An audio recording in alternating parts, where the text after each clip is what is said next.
Ang mabuting balita ng Panginoon ayon kay San Lucas. Isang araw ng pamamahinga, si Jesus ay inanyayahang kumain sa bahay ng isang pinuno ng mga Pariseyo at binabantayan nilang mabuti ang kanyang mga kilos. Napansin ni Jesus na ang pinipili ng mga inanyayahan ay ang mga upuang nakalaan sa mga piling panauhin. Kaya't sinabi niya ang talinghagang ito, "Kapag inanyayahan ka ni numan sa isang kasalan, huwag mong pipiliin ang tanging upuan. Baka may inanyayahang lalong tanyag kaysa sa iyo. At lalapit ang nag-anyaya sa inyong dalawa at sasabihin sa iyo, 'Maaari bang ibigay ninyo ang upong iyan sa taong ito?'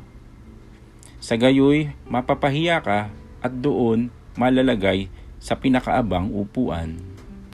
Ang mabuti, kapag naanyayahan ka, doon ka maupo sa pinakaabang upuan, sapagkat paglapit ng nag-anyaya sa iyo, ay kanyang sasabihin, 'Kaibigan, dini ka sa kabisera.' Sa gayon, nabigyan ka ng malaking karangalan sa harapan ng mga panauhin, sapagkat ang nagpapakataas ay ibababa at ang nagpapakababa ay itataas." Ang mabuting balita ng Panginoon.